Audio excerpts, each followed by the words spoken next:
Hutan Sedunia disambut 21 Mac setiap tahun. Hutan memainkan peranan penting dalam mengimbangi ekosistem bumi. Di Sarawak, lebih 1,000 spesies didokumentasi sebagai memberi manfaat kepada manusia serta merangsang sosioekonomi. Jadi, menjadi peranan kita bersama untuk menjaga serta memelihara kelestarian hutan. Ikuti laporan khas Handy Gui.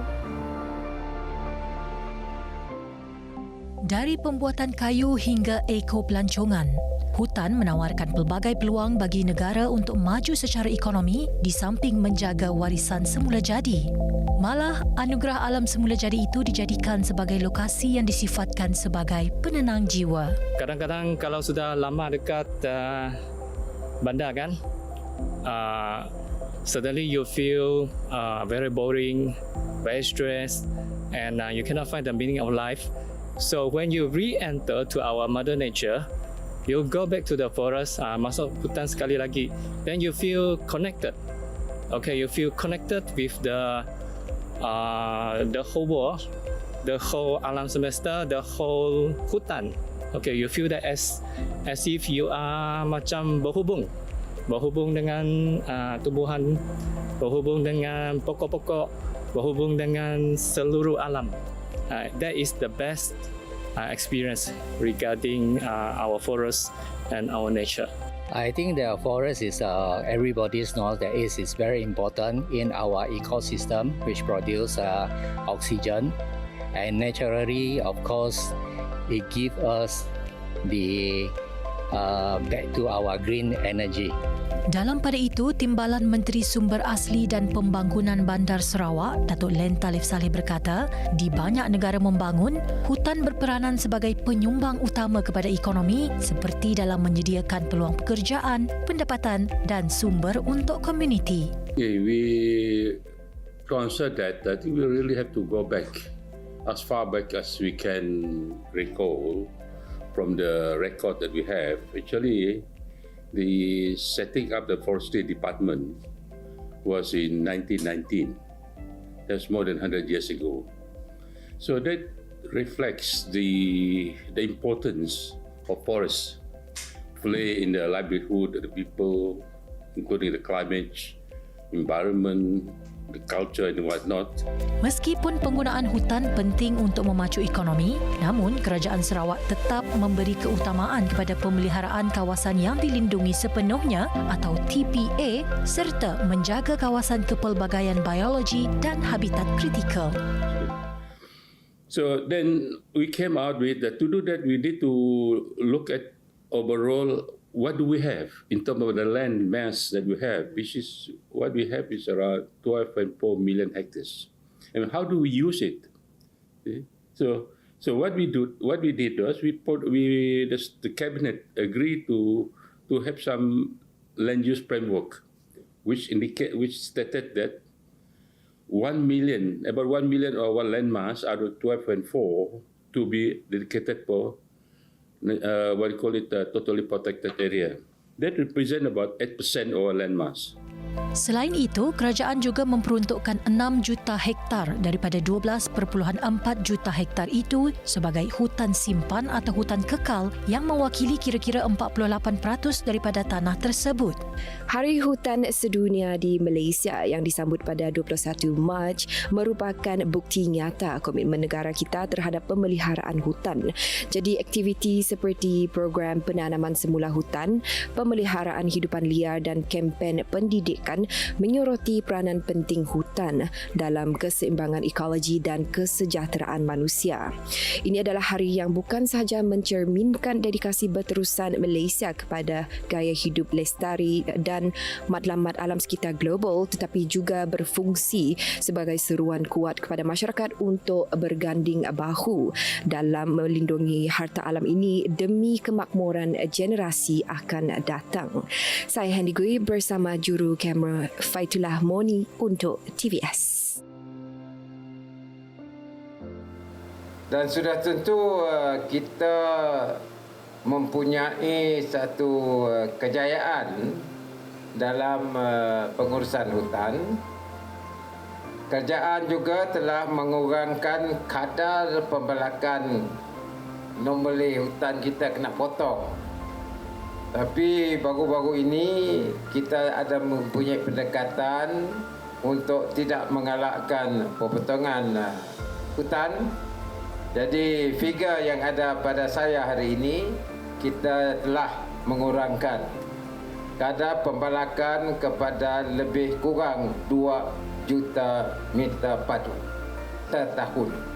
Dan juga kita telah mengeluarkan certification kepada para lisensi kita dalam kita menguruskan hutan kita. Sehingga kini kita mempunyai 26 unit pengurusan hutan yang telah dipersijilkan merangkumi keluasan 2.38 juta hektar dan juga 7 unit pengurusan ladang hutan meliputi kawasan seluas 97,966 hektar. Ini adalah statistik yang saya nak kongsi. Tapi selepas ada statistik ini, apakah dasar kita untuk masa depan? Untuk kita menyambungkan, sustain kita punya dasar dalam pengurusan hutan. Pelbagai projek penyelidikan telah dilaksanakan oleh pegawai penyelidik jabatan yang mana menyasarkan untuk menambah baik ekosistem hutan dan amalan baik perhutanan, sustainable practices. Apabila siap nanti, kompleks ini boleh digunakan oleh pakar, penyelidik, pelajar, orang awam, terutamanya yang mencintai alam sekitar, untuk menerokai serta menghayati keindahan hutan hujan tropika di hutan simpan Sabal ini.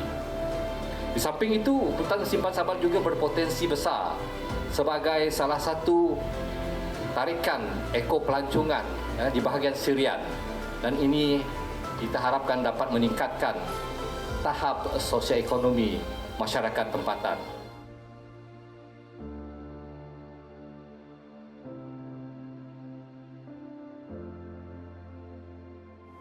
Konservasi hidupan liar penting dalam mengurangkan risiko kepupusan spesies. Ini termasuk orang utan Borneo atau Pongo pygmus yang mendiami kawasan hutan tropika di Kepulauan Borneo yang merupakan antara spesies terancam di bawah senarai merah spesies terancam IUCN sejak 2016. Kita ikuti laporan khas Madeline Dugat.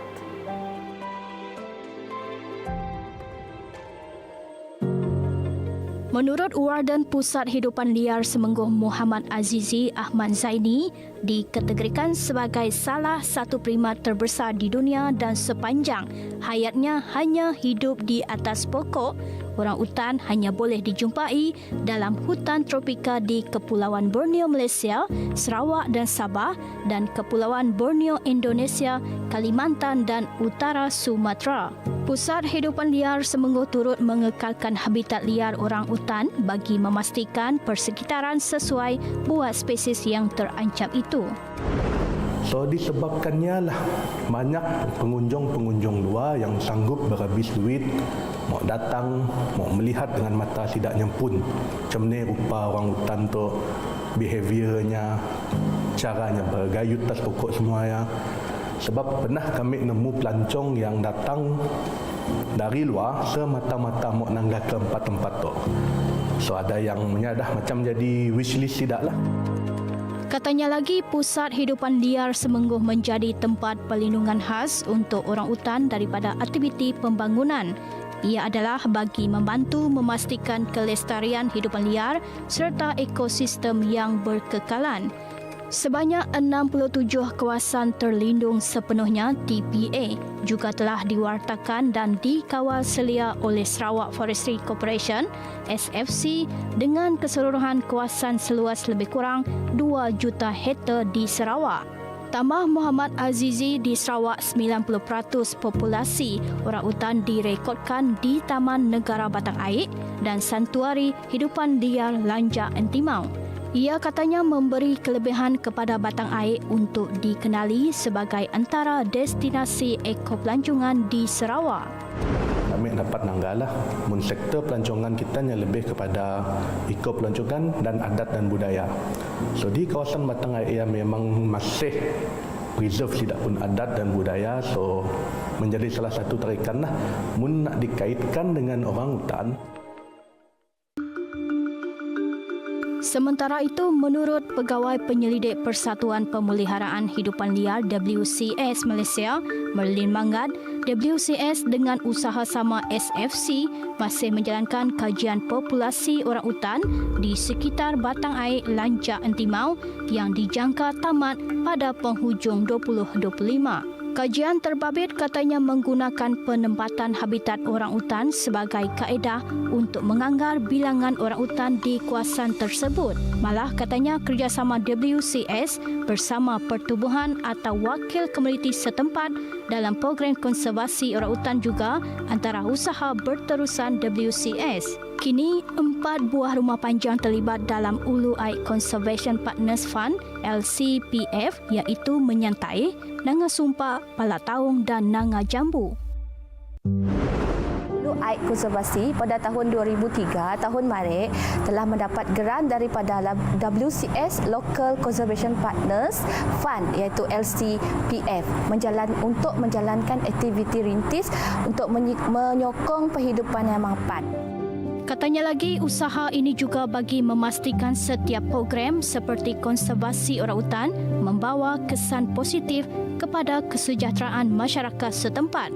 Setakat ini, anggaran kasar populasi orang utan di seluruh landscape Batang Air Lancak Entimau adalah dalam lingkungan 2,000 ekor. Selain itu, terdapat juga habitat liar orang utan yang didapati di luar kawasan Taman Negara Batang Air seperti di Ulu Sungai Menyang. Dan jumlah keseluruhannya dianggarkan dalam 150 ke 200 ekor orang utan.